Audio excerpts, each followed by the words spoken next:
Howdy folks, Mark from Nomad Boatbuilding. We've got a very simple little project in the workshop today. So I had a customer come in and he brought me a spar that needed lengthening. This is essentially a rectangle with sort of big mushy corners knocked off of it. So you can see that it's a bit of a lumpy job. You got to kind of do it by feel than by any sort of calculation. Now I'll be releasing a separate video about the process of scarfing a new end onto this spar, but today I want to talk about shaping it. Because this is so artisanal in shape, that is so far from geometrically consistent, that we're going to have to tackle the whole shaping by hand. And I think there's a useful technique that I use that I'd like to share with you. Our first job is to take the portion that I've added on, which I've made slightly oversized, and reduce it down to a dimension that is consistent with the rest of the spar. So what I'm going to do is I'm just going to butt that up against the stop. We'll clamp it down here.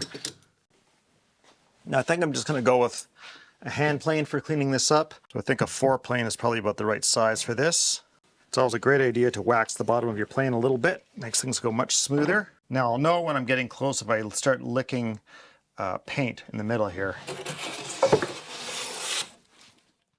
If you've been following me for a while, you know I am more likely to turn to hand tools over power tools most of the time. And it's not that I don't think power tools are useful or efficient, it's just that I do believe that hand tools, if you use them routinely, are more efficient and better for your body, give you a little exercise, and certainly better for your soul. Starting to kiss paint here, so I know I'm down at about the right height. A couple more strokes should ought to do it. Kissing paint there. Okay, there's rounding that has to happen, so that's going to affect my height here a little bit.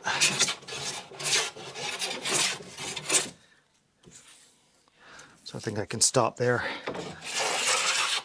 I think the greatest obstacle to learning how to work with hand tools isn't the learning to use the tool so much, it's the acquiring a tool that is usable.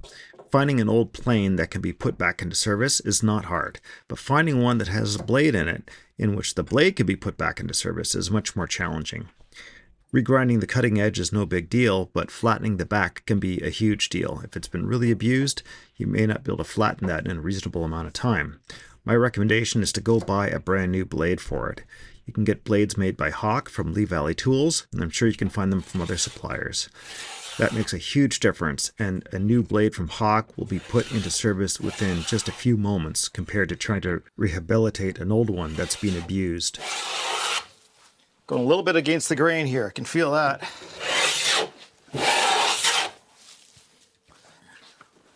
Maybe my plane's getting a little bit dull too. The finish looks fine though.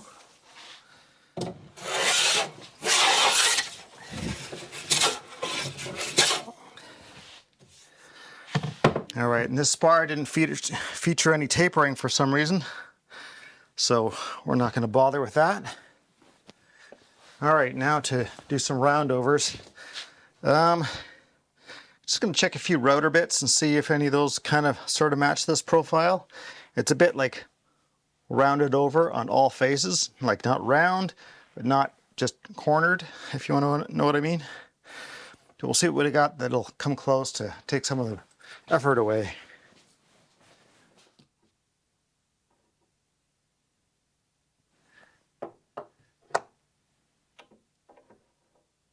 It appears there's no good answer. I was going to start messing around with the router bits, but as this thing is sort of very organic in shape, I think maybe I should just show you a technique I would use for when I want to like feel out a shape, if that makes any sense. I do this quite often where you've got an existing shape that needs to get translated into raw material that you've scarfed to it. And so you can't always get in there with a machine, so you need to use hand tools to do it. So there's a technique I use for doing that, and especially with rounded shapes. So let me show you. I'm going to notch this block so the end of the spar fits into it, because it helps to have something that'll keep it from sort of sliding around as well. So that's going to become useful.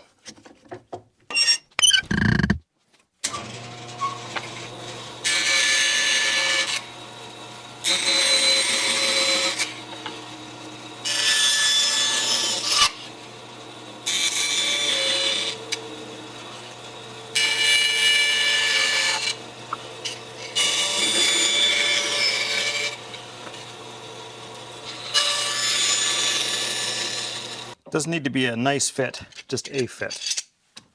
Does that go the other way too? That would be helpful. Yes, that's helpful. Unplanned, but appreciated. I think we can get over this. We'll find out. No, I'll find out the hard way when I crash my knuckles into it, so let's not find out the hard way. Here's a tip. When you're making workbenches, give yourself reasonable overhang. I've only got like 2.25 inches here. I think you need like 4, a hefty 4 inches to be able to put a clamp onto something and have room for your knuckles. Mistake I've made too many times. Okay, now we're just going to clamp the other end down. Whew, lively. What I tend to do is I will take the shape that I'm on and I will try and find whatever represents the most major bevel relative to the shape. So in this case, this has got a slight crown to the top. I'm going to start by just tipping this over just 3 degrees or something like that. And we're going to run that down until I see it sort of eating into most of the paint here.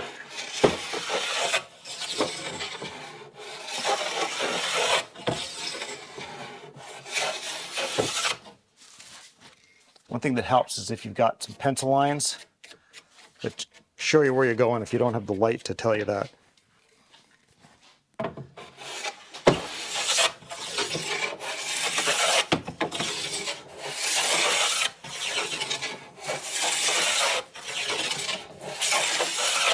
Okay, that feels okay. Now I'm going to turn my plane to the other side and do it now. Same thing.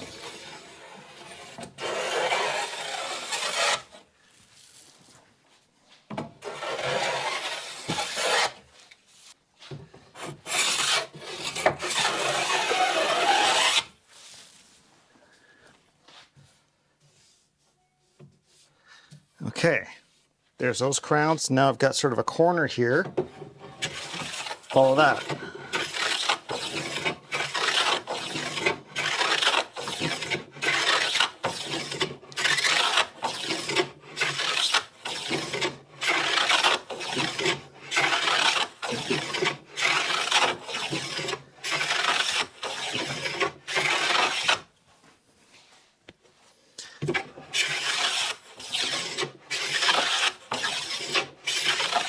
Again, I just keep going until the work I'm doing starts touching off on the original part of the spar.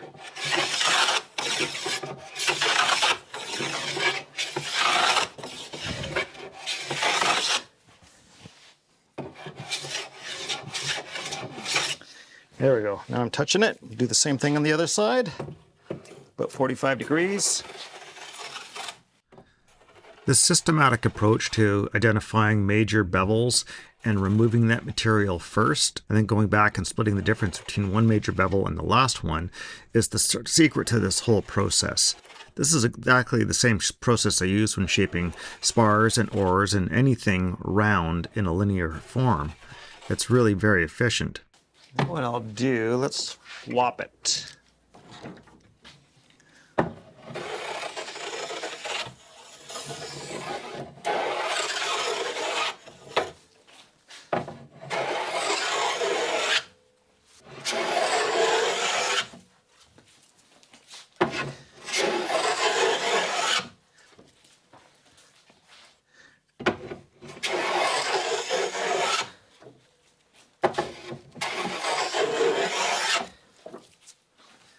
All right, next contour.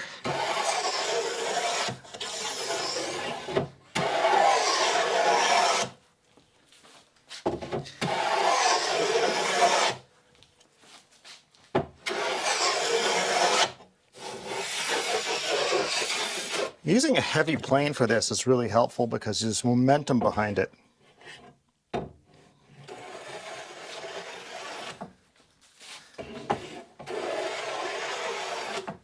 If I'm fixing like a molding on a boat, like a rub rail that's in place, especially if it's a larger boat, this is exactly how I would approach it, by just following the contours, breaking it into bevels, defining the major bevels, just like I was taking something square and turning it into a spar. You've perhaps seen some of my videos where I talk about the 7-10-7 rule that allows you to divide up the surfaces of a spar into units of 7 units, 10 units, and 7 units. Do that on the sides, and you connect the dots, and it basically forms an octagon when you chop away the 7-unit portions in pairs. It's a very efficient way to sort of create any roundish organic shape. Notice I'm not bothering to check angles or anything, because when I'm done there won't be any angles. When I'm done, it's all going to be roundy. Roundy!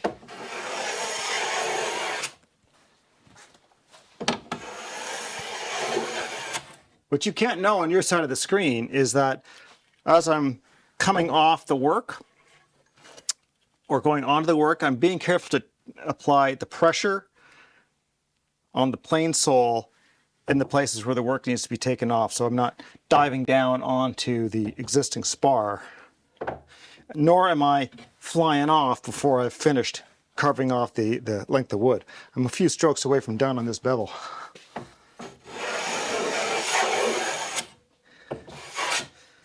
There we go. Developing the ability to work wrong-handed is super helpful. Takes time. Mostly you just got to think about the fact that it's not your wrong hand. It's just your other hand. That doesn't work as well as your right hand. Your other hand. Your other right hand. Well, the first right. You only have one right hand. But you know what I'm saying.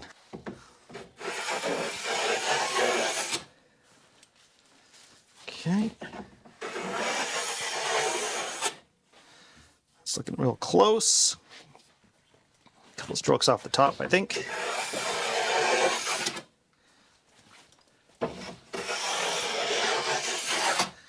You can see as I'm coming off of here, we're slowly getting down to where we're touching paint, and therefore we're flush with the surface. When we're done, this is just going to look like a smooth, oblong, sort of soft peak here.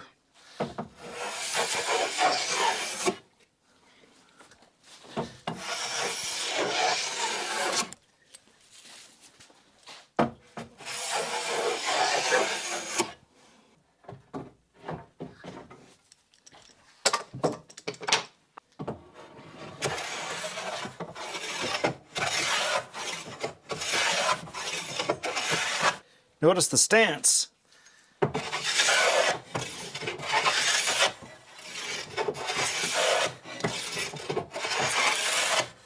Calisthenics all day, baby.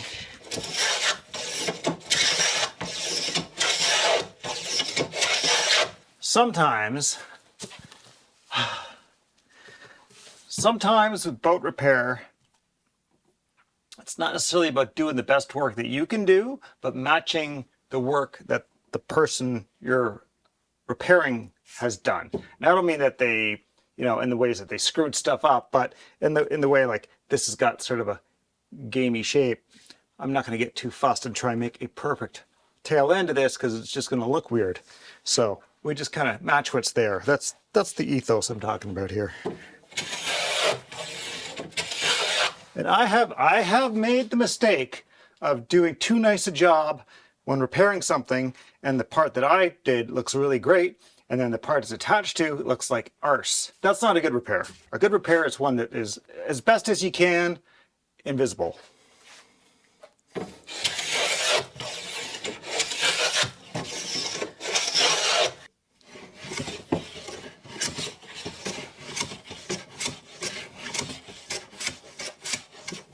Planing painted surfaces, it's not uncommon that your blade kind of skips over it because the paint can be pretty hard.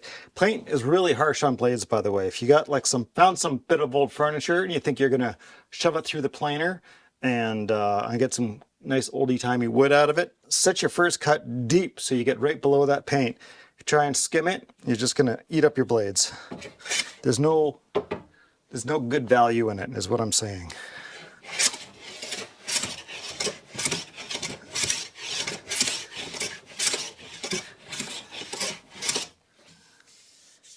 Okay, can't feel that transition, that's good. All right, Now it's a little hard to control angle with a big plane like that. So just grab a block plane. We'll just do a little doctoring up.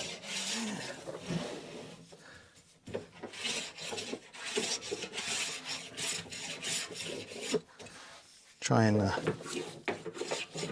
tease out some of the facets.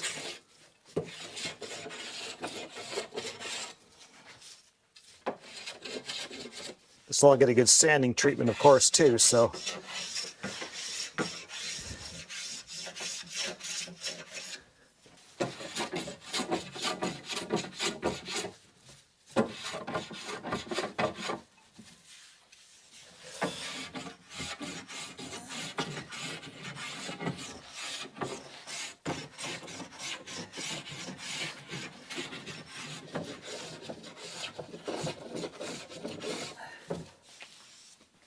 Now, before I waste any time sanding an inch I don't have to, we're going to measure the overall length and chop this thing off.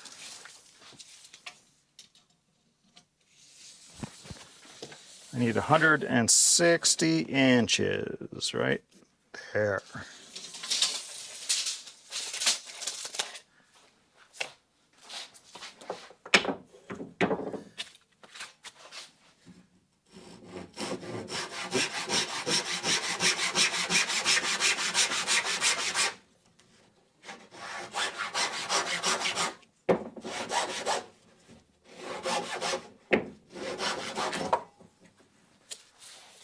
If you ring your work like that, the break off will happen inside of the face of the cut as opposed to pulling out a big chip off the side, which is always adventurous. Okay, probably need to knock the end down a little bit. How's the other end look? Yeah, very roundy ovary. Chisel maybe, so we'll just do this. Clamp that down. Give ourselves like a margin, probably like that. Same thing on there. Just eyeball that.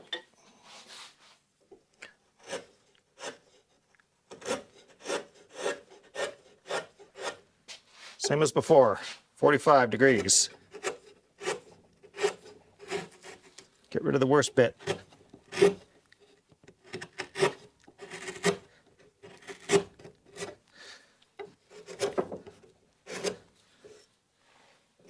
Okay, then we can split the difference.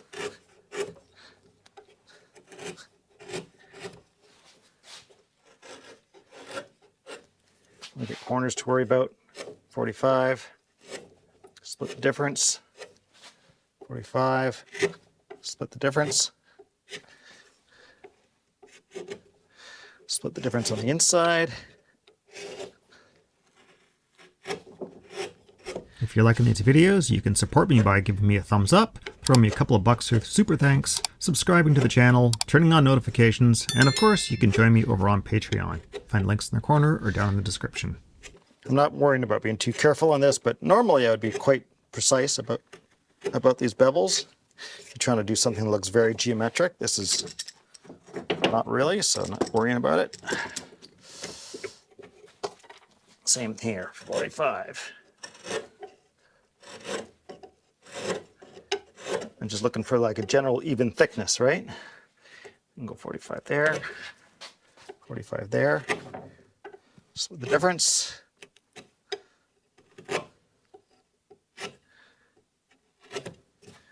Top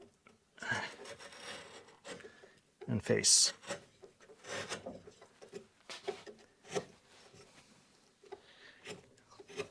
Look for any sticky outy bits. And whatever's left will sand out pretty readily with a coarse bit of sandpaper to start with.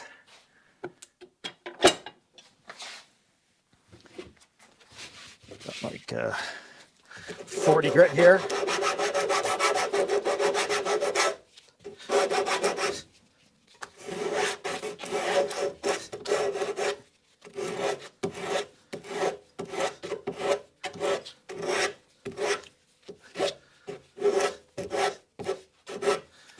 See what I mean?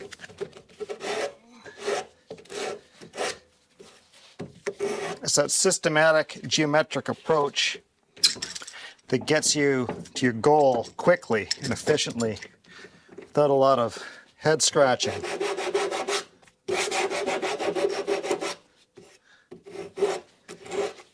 I guarantee if you just started rolling over a corner, you'd stop while things are still very squarish before you'd get to your finished goal. You just kind of think you're done, you look back, and all you see is slightly rounded corners, as opposed to something that looks like properly rounded.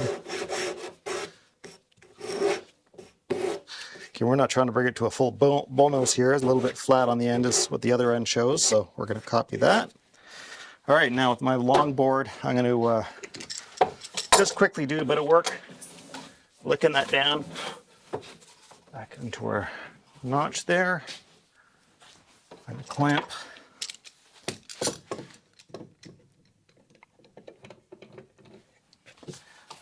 I'll longboard this with both 40 and then 80 grit. I'm going to use this rolling motion like this, going over and over and over like this thing.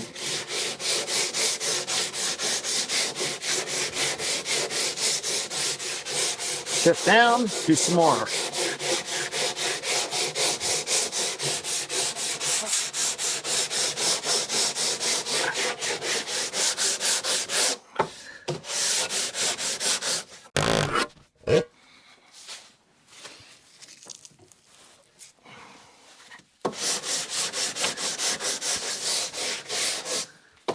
That side's done. Do side side then on both edges last.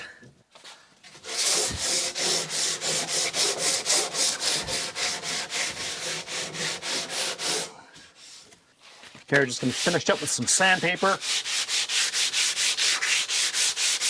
Just 80 grit's fine for this.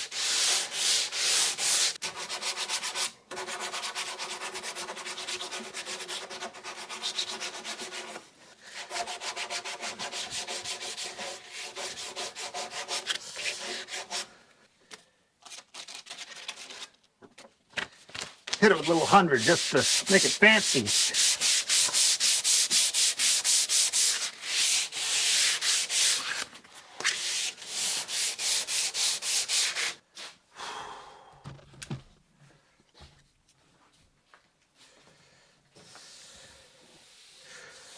There you go. You can see how this scarf just feathers out right there. That looks beautiful. It's a nice tight glue line. You get a little bit of a glue line there. That's expected because it is a scarf feather edge. But we've feathered back the paint and everything like that, so there should be a pretty smooth transition for the owner to go ahead and reprime and repaint this. That's it for today, folks. I hope you enjoyed that. Now, please keep your eyes peeled for that West System video about doing the repair on this spar. And until then, get out in the workshop, get your hands dirty, and don't forget to put those hand tools to use. See you later, folks.